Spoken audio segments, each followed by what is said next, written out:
Hello friends, welcome to malathi samayal. இன்னைக்கு நம்ம கிச்சன்ல ஒரு பிரேக்ஃபாஸ்ட் ரெசிபி தான் பார்க்க போறோம். வாங்க எப்படி செய்யறதுன்னு பார்க்கலாம். இப்போ அதுக்கு 1 கப் அளவுக்கு ரவை எடுத்துர்க்கேன். இந்த கப்ல 1 கப் எடுத்துர்க்கேன்.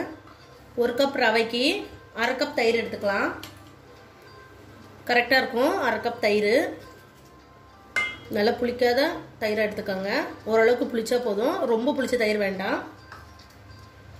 இப்போ இத நல்லா ஈவனா mix பண்ணிரலாங்க.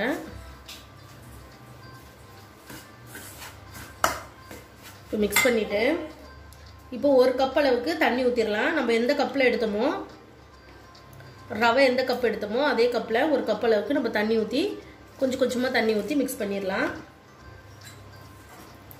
ரொம்ப சிம்பிளா குயிக்கா செஞ்சிரலாங்க. இது ஸ்நாக்ஸ் பாக்ஸாவும் கொடுத்து விடலாம். ஈவினிங் ஸ்நாக்ஸாவும் எடுக்கலாம். டேஸ்ட் ரொம்ப சூப்பரா இருக்கும்.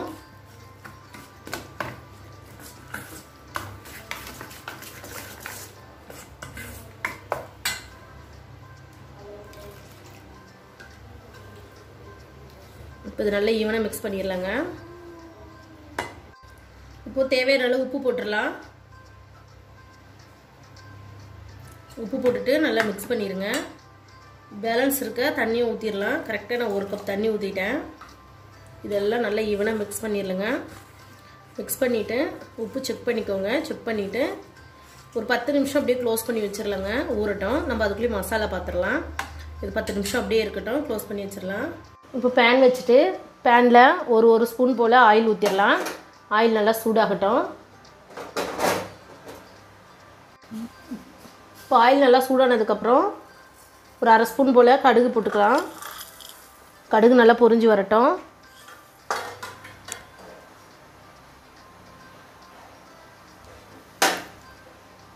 ஒரு ஸ்பூன் போல இஞ்சி பூண்டு பேஸ்ட் ஆட் பண்ணிக்கலாம். இது எண்ணெயிலே நல்லா ஃப்ரை பண்ணிருங்க.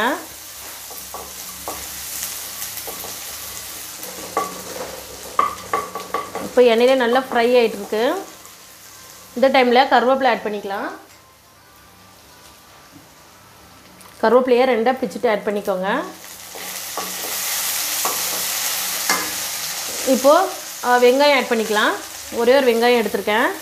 நல்லா பொடியா கட் பண்ணி ஆட் பண்ணிக்கலாம். இப்போ வெங்காயம் வதங்கட்டும். இப்போ வெங்காயம் ஓரளவுக்கு நல்லா வதங்கி இருக்கு. இந்த டைம்ல மசாலா போட்டுறலாம். ஒரு 1/2 ஸ்பூன் போல ரெட் சில்லி பவுடர் ஆட் பண்ணிக்கலாம். ஒரு 1/4 ஸ்பூன் போல மஞ்சள் தூள் ஆட் பண்ணிக்கலாம். ஒரு 1/4 ஸ்பூன் போல ஜீரக பொடி ஆட் பண்ணிக்கலாங்க. இப்போ கொஞ்சமா பெருங்காயம் ஆட் பண்ணிக்கலாம்.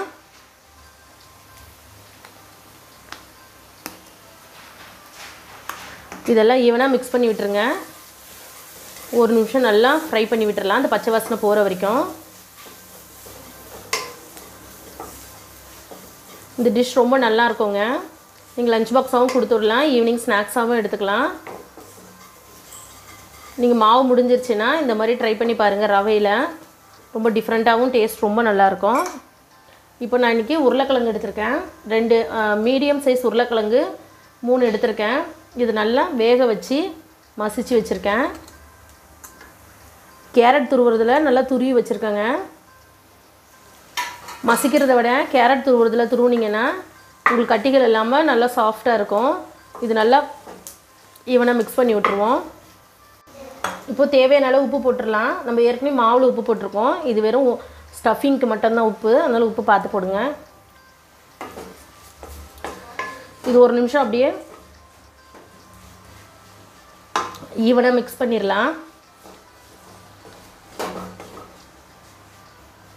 நம்மளுடைய ஸ்டஃபிங் சூப்பரா ரெடி ஆயிடுச்சு. இப்போ நம்ம ஸ்டஃபிங் ரெடி ஆயிடுச்சு. இது அடுப்பு ஆஃப் பண்ணிட்டு ஒரு பிளேட்டுக்கு மாத்திடுவோம். இப்போ நம்ம மாவு பாத்திரலாம். இப்போ மாவு 10 நிமிஷம் ஆயிடுச்சு. நல்லா அந்த ரவையை நல்லா ஊறி சாஃப்ட்டா வந்திருக்கு. இது ஒரு மிக்ஸி ஜாருக்கு மாத்திரலாம்.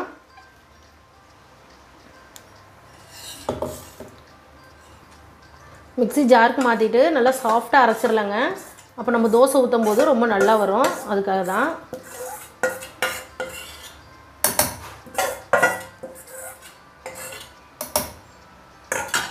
இப்போ இது நான் நல்லா நைஸா அரைச்சிட்டு வந்து காட்டுறேன். இப்போ நல்லா நைஸா அரைச்சாச்சு. நம்ம ஒரு பவுலுக்கு மாத்திரலாம்.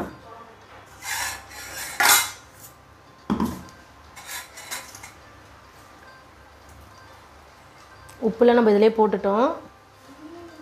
நல்லா தயிர் ஊற்றிருக்கிறதுனால அந்த புளிப்பு சுவையோட ரொம்ப நல்லா இருக்குங்க.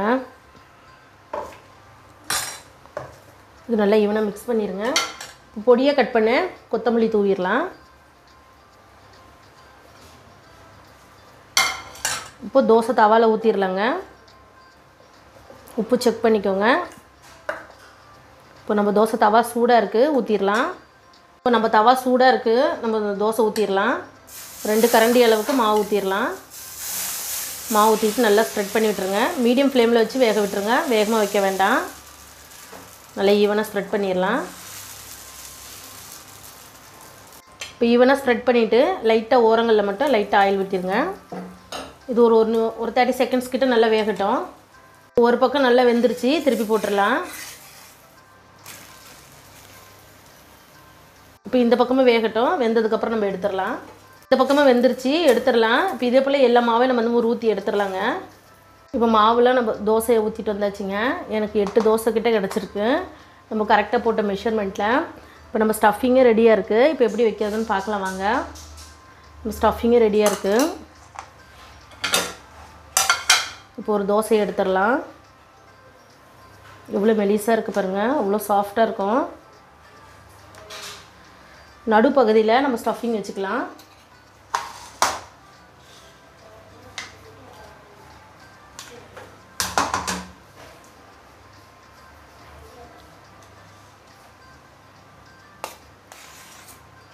நடுப்பகுதியில் நம்ம ஸ்டஃபிங் வச்சுக்கலாம்.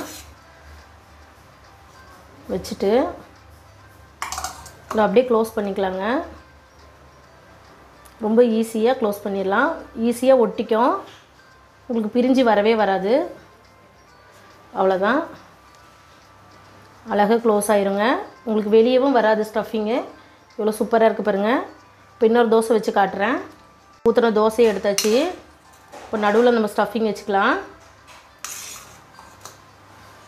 குட்டீஸ்க்கு இந்த மாதிரி செஞ்சு கொடுங்க. டிஃபன் பாக்ஸ் உங்களுக்கு லஞ்ச் பாக்ஸ் காலியாக வரும். இப்போ இந்த பக்கம் ஒரு பக்கம் க்ளோஸ் பண்ணிக்கலாம். இந்த சைடும் க்ளோஸ் பண்ணிவிட்டு இந்த சைடும் க்ளோஸ் பண்ணிடுவோம். அவ்வளோதான். இப்போ ஈவனாக நல்லா க்ளோஸ் ஆகிடுச்சு. இது உங்களுக்கு பிரிஞ்சு வராது. இப்போ நம்ம தோசை தவாவில் போட்டு இன்னும் கொஞ்சம் ஃப்ரை பண்ணிட்டிங்கன்னா இன்னும் கிறிஸ்பியாக இருக்கும். இப்போ தோசை தவாவில் வச்சிடலாம். தோசை தவா நல்லா சூடாக இருக்குது. லைட்டாக ஆயில் அப்ளை பண்ணிடலாம். அப்ளை பண்ணிவிட்டு ஒரு நிமிஷத்துக்கு நம்ம திருப்பி போட்டு எடுத்துக்கலாங்க. அப்போ இன்னும் நல்லா கிறிஸ்பியாக இருக்கும்.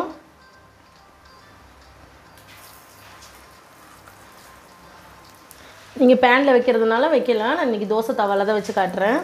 மீடியம் ஃப்ளேமில் வச்சு பொரிச்சு எடுத்துடலாங்க. இப்போ இது ஒரு பக்கம் வேகட்டும். இப்போ ஒரு பக்கம் வெந்துருச்சு, நம்ம திருப்பி போட்டுடலாம்.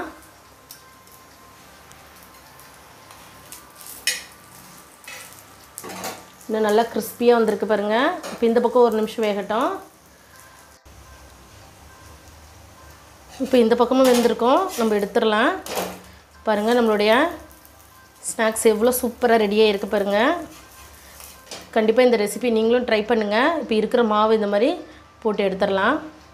நம்மளுடைய ரெசிபி எவ்வளோ பர்ஃபெக்டாக சூப்பராக வந்திருக்கு பாருங்கள். கண்டிப்பாக இந்த ரெசிபி நீங்களும் ட்ரை பண்ணுங்கள். ட்ரை பண்ணிவிட்டு எங்கள் சேனலுக்கு லைக் பண்ணுங்கள், ஷேர் பண்ணுங்கள், கமெண்ட் பண்ணுங்கள். மறக்காமல் மாலதி சமையலுக்கு சப்ஸ்கிரைப் பண்ணிக்கோங்க. தேங்க்யூ.